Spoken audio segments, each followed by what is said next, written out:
adik-adik di rumah, jumpa lagi dalam ibadah online Sekolah Minggu Efrata Anugrah. Pagi hari ini sebelum kita memulai mendengarkan firman Tuhan, kakak ajak kalian semua untuk menyiapkan hati kita bersatu dalam doa. Sudah siap semuanya? Dalam hitungan ketiga kita berdoa, 1, 2, 3. Tuhan Yesus, terima kasih Tuhan atas penyertaan Tuhan yang sangat luar biasa dalam hidup kami.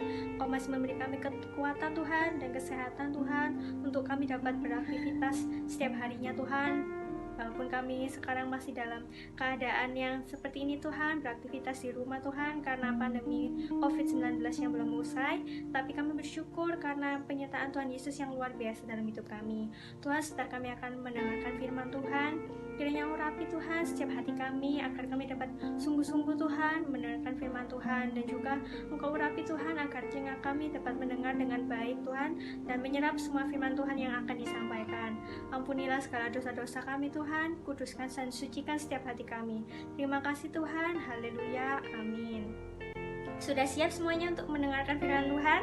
Dalam hitungan ketiga, kita lihat ya videonya. 1, 2, 3. Shalom, selamat pagi adik-adik. Selamat kita kembali belajar akan firman Tuhan pada pagi hari ini. Hari ini kita belajar tokoh atau pahlawan iman yang namanya Yefta.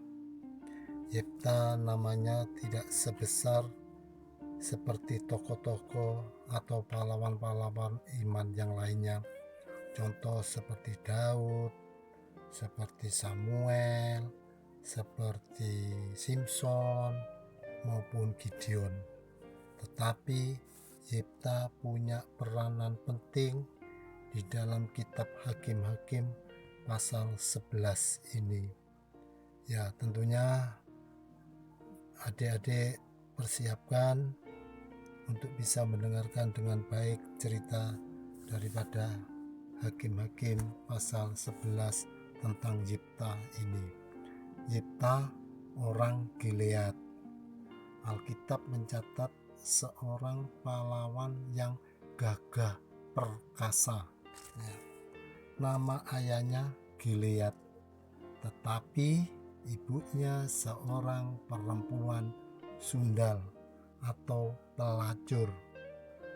Ayahnya juga punya istri yang sah dan anak laki-laki. Setelah menginjak besar atau dewasa, baik Gilead maupun anak laki-laki dari istrinya, maka mereka mengusir Yefta.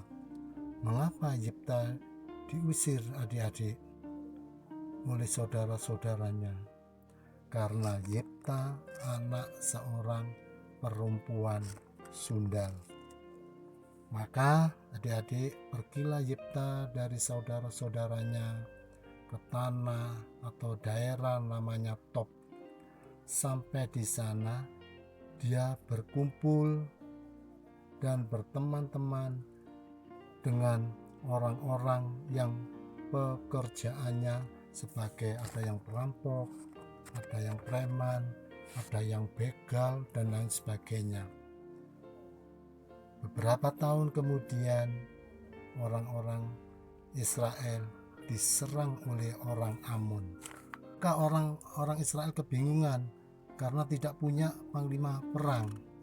Maka generasi-generasi Gilead atau tua-tua Gilead menjemput Yefta dari tanah Tob untuk dijadikan pemimpin atau panglima orang Gilead melawan orang-orang Amon. Nah, sekarang adik-adik dengar ayat 7 saya bacakan. Tetapi kata Yefta kepada para tua-tua Gilead itu, bukankah kamu sendiri membenci aku dan mengusir aku dari keluargaku? Mengapa kamu datang sekarang kepadaku pada waktu kamu terdesak? Ya, artinya dia sudah diserang ya oleh orang-orang Amon itu. Kemudian berkatalah para tua-tua Gilead kepada Yefta, memang kami datang kembali sekarang kepadamu, ikutlah kami dan berperanglah melawan Bani Amon, maka engkau akan menjadi kepala atas kami, atas seluruh penduduk Gilead.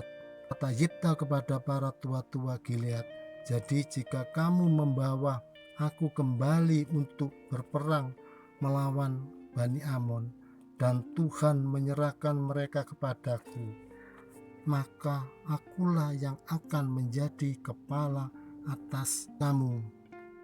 Lalu kata para tua-tua Gilead kepada Yifta, demi Tuhan yang mendengarkannya, sebagai saksi antara kita, kami akan berbuat seperti katamu itu.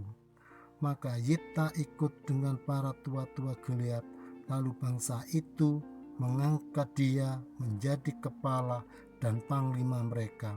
Tetapi Yifta membawa seluruh perkara itu ke hadapan Tuhan di Mizpah.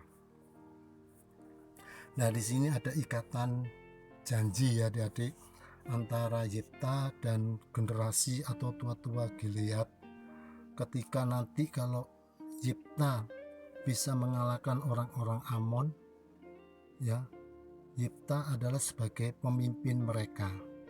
Ya, satu hal yang perlu kita boleh belajar bersama-sama, ya, walaupun Yifta ini anak orang perempuan sundal atau pelacur, ya, tetapi ketika dia menghadapi masalah, ketika dia menghadapi kesusahan, ketika dia menghadapi persoalan, ayat 11 katakan, tetapi Yifta membawa seluruh perkara itu ke hadapan Tuhan. Jadi Yifta tetap mempercayakan hidupnya ke dalam tangan Tuhan, ya. Tanpa Tuhan, Yifta sadar Yifta tidak akan mampu bisa menghadapi semua tantangan dalam hidupnya. Contohnya Yifta diperhadapkan dengan orang-orang Bani Amon yang menyerang orang-orang Israel. Di situ Yifta menyerahkan seluruh persoalan masalah ini ke dalam tangan Tuhan. Hanya Tuhan satu-satunya yang bisa, ya, yang bisa mengalahkan orang-orang Amon, ya. Kalau kita baca di dalam ayat 32, Hakim-Hakim 11 ayat 32 dikatakan demikian. Kemudian Yifta berjalan terus untuk berperang melawan Bani Amon, dan Tuhan menyerahkan mereka ke dalam tangannya. Nah, itulah sepenggal cerita pahlawan atau tokoh atau panglima iman Yifta di dalam Hakim-Hakim 11 ayat 1. Kalau kita baca sampai seluruhnya sampai ayat 40, ya. Kalau kalian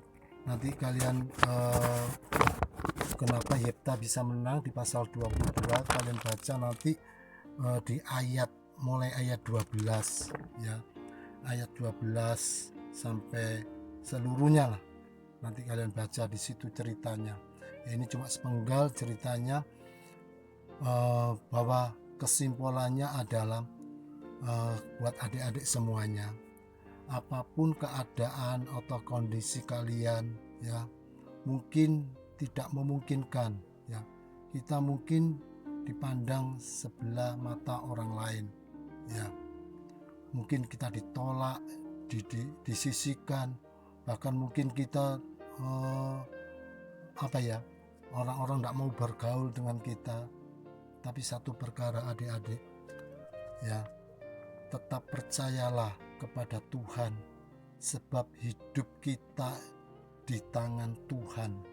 Selama kita masih selama kita masih diberi nafas hidup oleh Tuhan, pasti ada pengharapan di dalam Tuhan.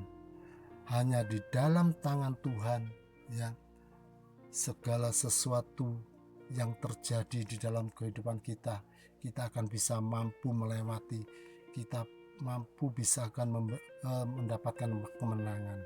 Ya, puji Tuhan, firman Tuhan sampai di sini. Biarlah firman Tuhan ini bisa menjadi pelajaran buat kita semuanya, Apapun yang terjadi di dalam kehidupan adik-adik semuanya, percayalah kepada Tuhan.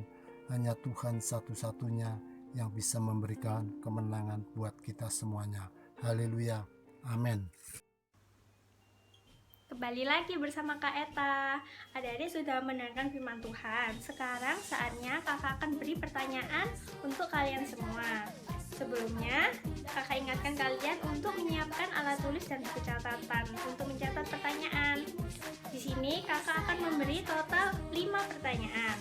Pertanyaan tersebut diambil dari kitab Hakim-Hakim pasal 11 ayat 1 sampai 11. Sudah siap mencatat? Pertanyaan nomor 1. Di dalam Alkitab, Yefta disebut apa? Lanjut nomor 2. Yefta diusir anak-anak Gilead pada waktu sudah ... Yang nomor 3. Ke daerah manakah Yefta pergi ketika Yefta diusir oleh saudara-saudaranya? Lanjut nomor 4. Mengapa Yefta dijemput oleh para tua-tua Gilead? Yang terakhir nomor 5. Permintaan apa yang disampaikan oleh Yefta kepada para tua-tua Gilead ketika dia bisa mengalahkan Bani Amon? Dan siapakah yang menjadi saksinya? Itu dia 5 pertanyaan untuk hari ini. Kakak mau sampaikan, nanti jawabannya dikumpulkan ke Kak Nela ya, maksimal hari Senin tanggal 3 Agustus 2020. Siapa yang cepat kumpulin jawabannya akan diberi poin tambahan. Jadi dari sini kalian belajar untuk menjawab tugas dengan taat, tepat waktu, cepat, dan jawabannya benar. Sudah jelas? Semangat adik-adik di rumah ngerjainnya. Sampai ketemu minggu depan. God bless you. Menembaki musuh, tapi saya laskar Kristus. Dar!